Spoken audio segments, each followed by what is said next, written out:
Mercredi 3 avril, une motion préjudicielle conjointe a été déposée par les groupes Calédonia Ensemble, UCF-LNKS, UNI et Éveil Océanien, lors de l'examen du pacte Nickel.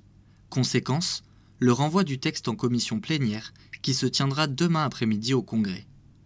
À l'ordre du jour, la poursuite des travaux sur le projet de délibération approuvant le pacte en vue de la sauvegarde de l'industrie du nickel en Nouvelle-Calédonie et l'examen de la motion préjudicielle proposée par le parti politique Calédonia Ensemble.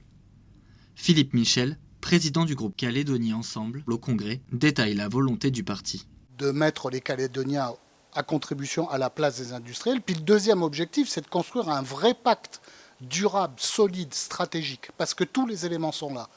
Le président de la République nous a indiqué dans son discours Place des Cocotiers qu'on pouvait passer un partenariat gagnant-gagnant avec l'Europe. Ça, c'est la volonté politique et le cap tracé par le président. Et puis enfin, l'Europe, qui cherche à réduire sa dépendance vis-à-vis de la Chine, notamment pour l'approvisionnement en matériaux critiques stratégiques dont fait partie le nickel,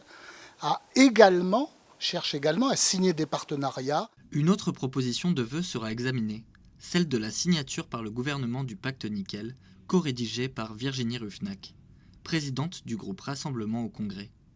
Pour l'élu, le mot d'ordre reste de sauver les emplois. Il est certain que nous sommes pour un moratoire fiscal, parce qu'on ne peut pas s'en sortir par ailleurs en taxant les Calédoniens tous les jours qui n'ont plus d'argent dans leur poche. La province sud a toujours mis des réserves dans le pacte. C'est la seule non-indépendantiste qui est signataire sur le montant prélevé auprès des Calédoniens. Donc nous avons donné notre avis sur ce sujet. Il y a toujours des solutions concrètes, il y a une aide de l'État qui est indispensable, il y a la réflexion à avoir sur le niveau d'engagement calédonien, mais il y a le sauvetage de nos emplois nickel, et ça c'est une priorité que doivent avoir l'ensemble des élus de la Nouvelle-Calédonie. Alors que le président du gouvernement, Louis Mapou, souhaitait recevoir l'habilitation à signer le pacte nickel par les élus du Congrès, il a déclaré, la semaine dernière, « Si le Congrès ne m'habilite pas, alors que je me suis engagé auprès du gouvernement central, je prendrai des dispositions au niveau du gouvernement. » Un positionnement qui fait débat au sein du groupe UCF-LNKS et son président, Pierre Chanel Tutugoro. S'il a fait ce choix-là de le ramener au débat au niveau du Congrès, c'est surtout pour, à mon avis, avoir un avis, un soutien de la part du groupe au Congrès. Ça n'a pas été le cas pour l'instant. Bon, il a annoncé le fait qu'il allait, dès mercredi, pour avoir l'habilitation des membres du gouvernement pour pouvoir lui-même signer au nom de sa fonction le pacte.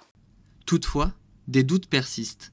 La commission plénière risquerait d'être annulée si le président du gouvernement, Louis Mapou, décide d'ajouter mercredi, lors d'une réunion du gouvernement, la signature du pacte nickel à l'ordre du jour.